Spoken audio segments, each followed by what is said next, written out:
Hello, good morning, good afternoon, good evening, wherever you are, and welcome to my channel. If you're new here, welcome. My name is Emily, and this channel is all about living a more adventurous, unconventional, and fulfilling life. Today's video is about something that I get asked about all the time, so I figured why not make a video about it if people want to know, and that is about my journey to Canada, why I moved here, because if some of you don't know me, I'm originally from the United Kingdom. I moved to Canada almost 5 years ago, and I've lived in 2 provinces in Canada. So I'm going to talk about why I moved to Canada, if I'd recommend moving to Canada, what I like or I don't like about Canada, and the big debate, which is better, Ontario, which is where I first moved to, or British Columbia, which is where I live now. Or what another big debate is, Toronto versus Vancouver.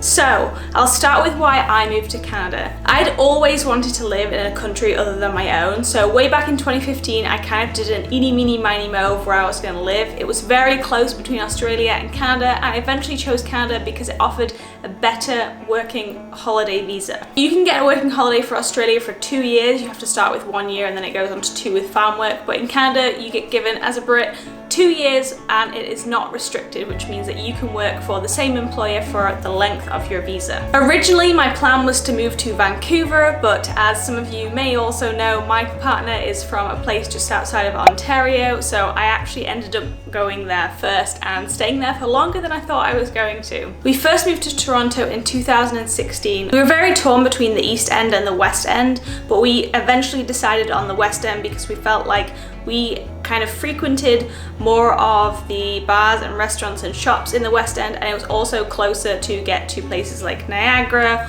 or to the States. The border is really close, and just to other places that we wanted to go to, Muskoka, Collingwood, etc, etc. So we settled in the West End of Toronto in a place called Roncesvalles, which is also known as Little Poland. Originally it was where a lot of Polish people settled, and there's still a very large Eastern European influence there. I really loved it. I had a lot of Eastern European friends back home, so I felt very at home there. I loved the Polish shops. It was one of my favorite things about the neighborhood, and it's one of the things that I loved most about living there. But also Roncesvalles has a lot of great little coffee shops. We had a bunch of our favorites.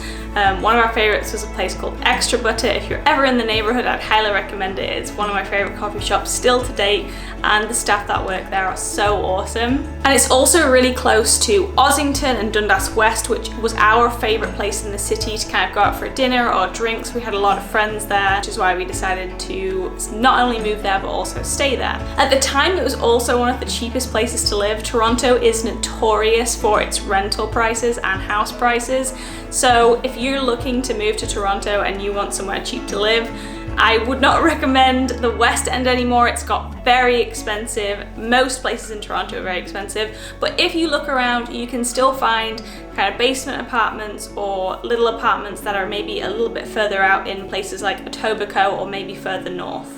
However, if you do have a bit of a budget for a rental in the West End, then I would highly recommend it. I'd still, if I moved back to Toronto, which I can't ever see myself doing for reasons that I'll explain later, but if I ever did or needed to, I would definitely live in the West End. It's still to my day my favorite part of the city. There's so much to love about Toronto, but really the best part about the city is the summertime. It really comes to life in the summer. It's a totally different place. There's the big lakefront, there's the big lake life scene that's there. You know, there's lots of bars and restaurants with patios, everyone's outside all the time. The weather is amazing. It's a little bit humid.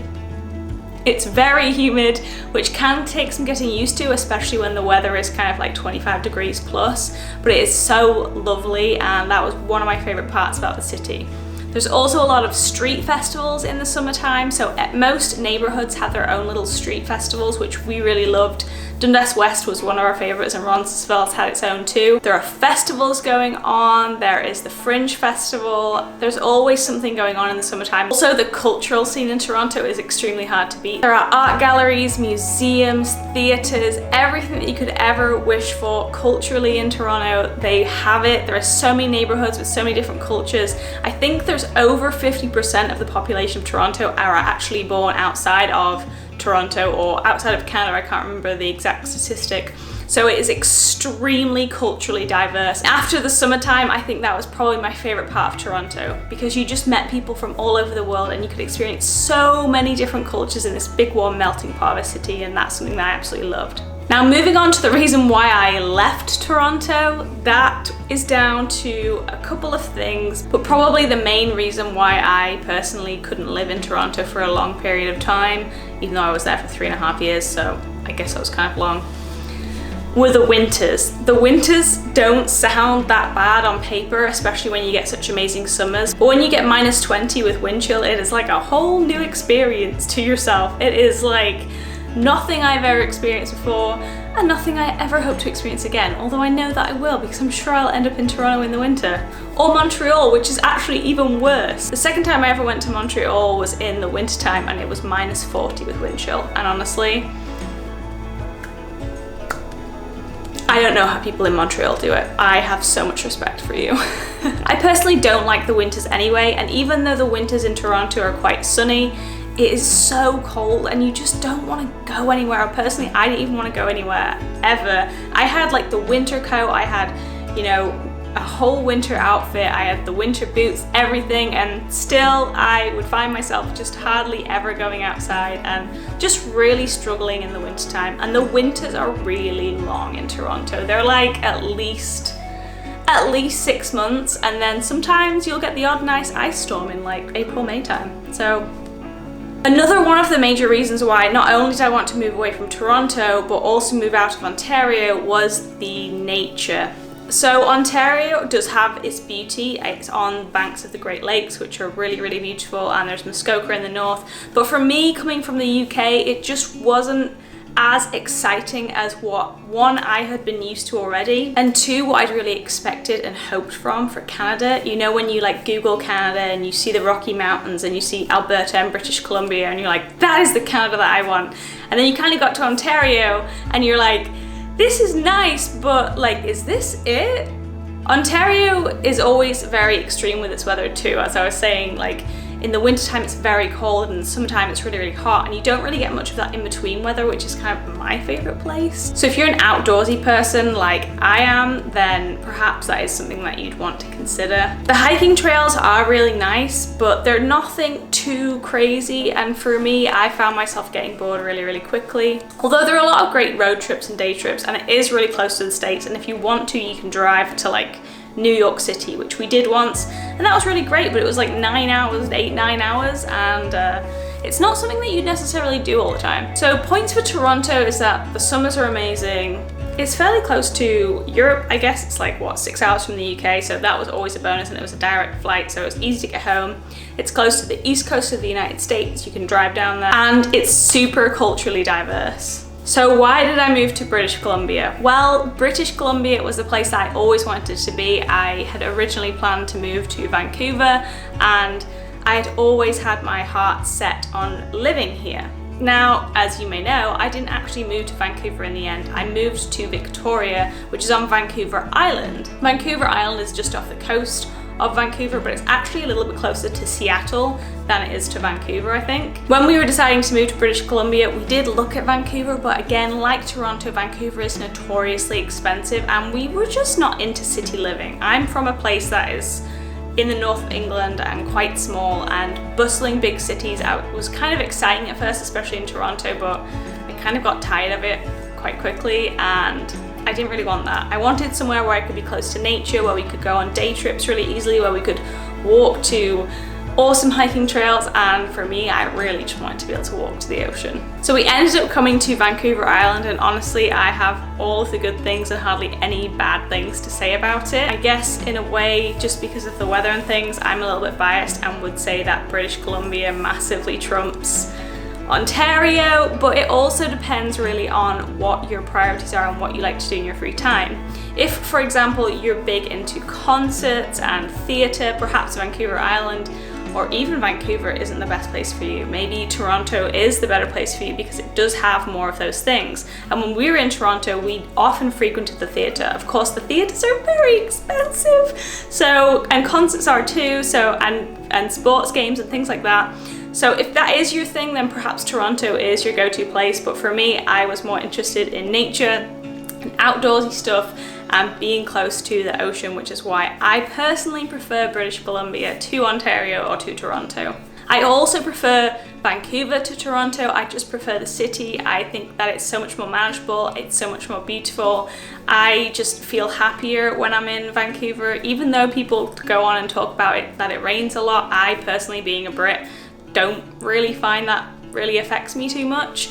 And here on Vancouver Island, we get, I think it's more than half of the rainfall that Vancouver gets, and we get a ton more sunshine. I can't remember the exact statistic, but we get a lot less rain and a lot more sunshine than Vancouver, which was another draw to the island for me. A lot of people say about the island being kind of disconnected from the mainland, but you can get pretty much everything that you need on the island. I've never felt a need to kind of go off and go to the mainland other than for just like a trip. But if you did need to get to the mainland, there are multiple ways you can get there. There are like float planes, there is a ferry, and there is just the airport. It's like a 15-minute flight from the airport, so it's super easy to get to the mainland if you really want to. But on Vancouver Island, there is so much to explore. There's so much nature. As I say, you can walk to the ocean, which is just the best thing ever. Honestly, I will never grow tired of it. We get the Olympic Mountains. We can see just mountains everywhere we go. There is just beautiful mountains and nature. The trails here are just like mind-blowing, and up the coast is Tofino, which is and Nuku'alofa, which are just stunning in their own rights. They're very famous in Canada. You might have heard of Tofino, especially. It's a big surf town here. And I just love the island. Like when you drive up the island, it almost feels like you're in Hawaii or something. Like there's just big green mountains everywhere, and like these big lakes, and it's just like forests. The rainforests are just outstanding. And honestly, I've just been through winter here, and it was the easiest winter of my entire life. No joke. It was easier than any place I've lived in the UK. It was 100% easier than living in Ontario. Honestly, it didn't really even feel like winter. We had like one day of really intense snowfall, which melted within 2 days, and other than that, other than a couple of weeks of rainy weather or grey weather, it's been double digits or like close to double digits, and it has been glorious. I say sometimes like the island doesn't really know winter. It's kind of gone from like fall into spring, like it never really had a long winter, which for me is amazing. I mean, right now it's the start of March and it's double digits, and honestly it's the most glorious weather. I went out for a walk earlier and there are cherry blossoms and all of the spring flowers, and it just makes me so happy inside. Honestly, I can't even tell you the change in my mental health and happiness. Just living in a place that is just abundant with nature is the best thing in the world. And so I guess if I was to say which one do I prefer out of Ontario or British Columbia or Toronto or Vancouver Island, I would 100%, because of what I value the most and what I want, I would 100% say British Columbia, Vancouver, or Vancouver Island especially, because for me, this is by far the most beautiful place I've ever lived and the happiest I've ever been living in a place. And finally, would I recommend you guys do it? Would I recommend upping your life in wherever you are to come live in Canada or perhaps live somewhere else?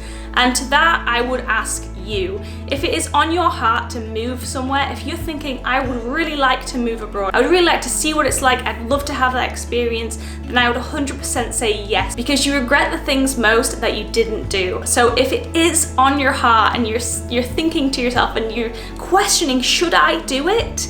I would 100% say yes. If you have the opportunity to go live somewhere else, even if it is just for a short while, honestly, being an expat and living abroad has been the best experience of my life. I always say it was the best decision that I ever made. It wasn't the easiest decision that I ever made, and it wasn't the most well thought out or planned decision that I ever made, but it was absolutely the best, and I've learned more about myself and grown more than I ever had in all of the years running up to living abroad. And especially Canada. Obviously I am here, so I can speak to Canada a lot more than anywhere else, but I absolutely adore this country. It is my home now. I call it my home, and I am so proud to live here and to be engulfed in the culture, and especially the beautiful indigenous culture of this country. And I just think that it is a wonderful country, and I can't speak highly enough of it. Obviously it has its problems, every country has its problems, but for me, for what I value in life, Canada, British Columbia, and especially Vancouver Island are just one of the most wonderful places to be. So if I sound like you and you have the same values and loves as I do, I would 100% recommend trying it out. And even if you don't live here, just come visit, because honestly it is a beautiful place and it's something that I can guarantee that you will not regret. I really hope you enjoyed this video. It was highly requested, so I wanted to do this and serve you as best as I can. I post videos like this all of the time. I post videos about travel and adventurous living and getting the most out of your everyday and living happier lives. So if that content is for you, please don't forget to give this video a like, give it a thumbs up, subscribe to the channel, and I hope to see you again really soon. Until the next video, I hope you have the most wonderful day, and I'm sending you all of the love. Bye!